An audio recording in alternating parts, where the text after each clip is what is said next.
Narrator, bold, rich radio voice. Good evening, ladies and gentlemen, and welcome once again to Masks of Nyarlathotep, brought to you by the fine folks at Professor Crandall's patented snake oil, the only tonic guaranteed to cure what ails you and what ails the fellow next to you. Now then, when last we left our intrepid investigators, they were rocking the waves aboard Her Majesty's steamship, bound for the golden sands of Egypt. Rex, scribbling tender words to his boy, managed to stitch together the tattered fabric of his mind, though Valerie seems far more interested in stitching his wounds shut with sheer force of will.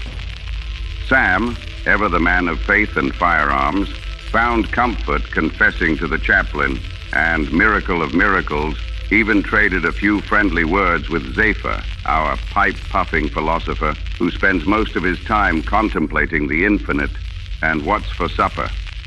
Speaking of Zephyr, no quantity of cigars nor salt breeze could silence the gnawing hunger left by that dreadful pool in Edale. As for Valerie, she's been exercising both her body and her curiosity, reading forbidden lore in the dreaded Liber Ivonis, knowledge gained, sanity sapped. The mathematicians among our listeners may call that a wash. Meanwhile, Sam peruses the Book of Jian, learns a few handy incantations, and meets a new acquaintance, the ominously named Black Pharaoh. Rex tops off his convalescence with Life as a God, a light beach read on blasphemy and dark devotion. At long last, the ship docks near Cairo, and what a welcome. Peddlers, bribes, questionable hotels, and more heat than the devil's own furnace. Zafar wrangles a boat, Sam buys off the authorities, and Valerie fumes over the indignity of the extortion hotel. Only a lavish tip to a clever street urchin finally delivers our heroes to the true comfort of civilization, the Hotel Semiramis. Will our explorers find the hidden throne room of the Black Pharaoh? Or will they merely find more trouble than even Professor Crandall's snake oil can cure? Stay tuned, friends, for Masks of Nyarlathotep, right here on the Arkham Broadcasting Company.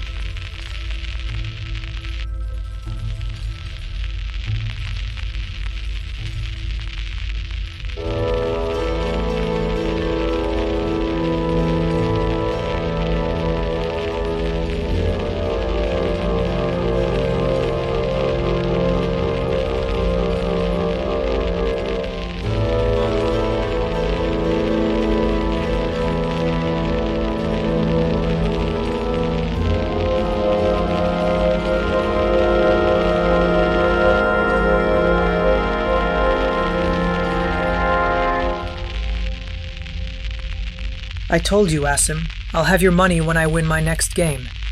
Until then, get your giant paws off me. You always have words, Layla Pim. Words don't pay debts.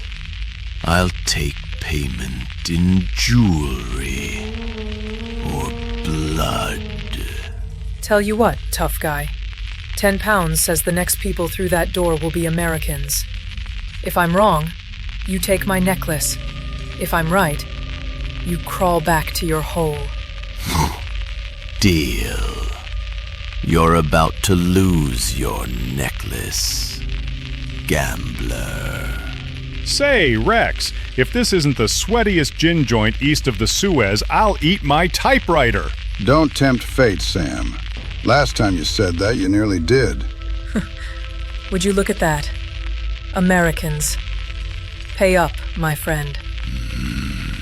Bah, the gods mock me. Keep your cursed trinket. I've no stomach for Yankees or luckless gamblers. Nothing like watching debts change hands to make a man appreciate free enterprise. I like your timing, stranger. Name's Layla Pim.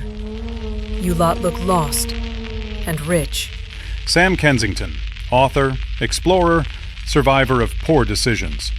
My associate here is Rex, professional chaos generator. And this is Zephyr. He's our moral compass, which is to say always points toward trouble. Flattered. Though at the moment, I point toward those men at the corner. They're armed and staring too much at Miss Pym. Well, maybe they owe me money. Or maybe they just don't like competition. Company's getting thick. Let's slip out the back before they decide to introduce themselves the hard way. Allow me to distract them. I'm good at making the wrong kind of friends. Gentlemen, your manners offend even the sand fleas of Giza. You swing too slow and punch too weak. Gentlemen, perhaps you'd like to keep your teeth?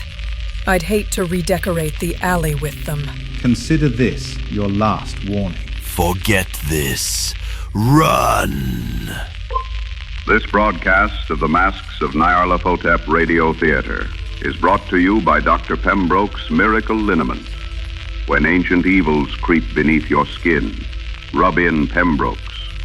Available wherever sanity is sold. Over here, gentlemen. I have for sale finest shotguns and rifles. No questions.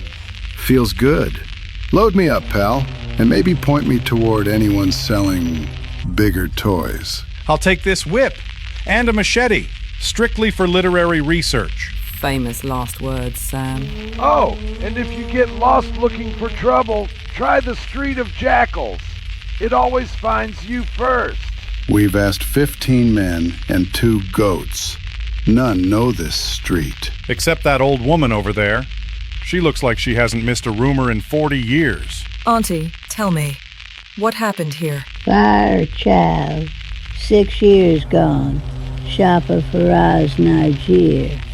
Demon burned it down, they said. He lives still down the street of Potters now. A demon, huh? Always a demon somewhere in this town. Tonight's episode also sponsored by Faro Brand Cigarettes, the smoke that mummifies fatigue in seconds. Faro Brand, embalm your nerves. Faraz Najir, I presume? Who asks? My ribs ache, my customers vanish, and now strangers pry into cursed names. We're looking for Roger Carlyle. Speak not that name here. Leave, all of you. We mean no harm, my friend. Info's worth money, and this note has Roosevelt's face on it. Easy, pal. We're chasing truth, not trouble. You choose which finds you first. Meet me at the Al Hussein Mosque tonight. There I will speak, but not here. According to this article, the Clive expedition's been digging near Memphis, and this Dr. Ali Kafur seems to be our next best lead on the Carlyle affair. Let's see what Faraz tells us first. Cults rarely keep office hours. Speak quickly. The Brotherhood listens where shadows fall. Tell us what Carlyle wanted. The Black Pharaoh. Carlyle's men sought fragments, artifacts I stole from Omar el-Shakti himself. When he found out, fire consumed my shop. Who leads this Brotherhood now? Omar el-Shakti. Still, you cannot stop them. No one can. We've heard that before. Never stopped us yet. Seek Nuri. She knows of the artifact they hunt, and of the stolen mummy. Beyond this, I say nothing. Leave me. For your trouble, Faraz. May your demons sleep light tonight. And now a word from our fine patrons. Professor Burroughs Occult Correspondence School. Learn ancient rites from the safety of your own parlor. Enroll today and banish Tuesday's terrors. No blood sacrifice required.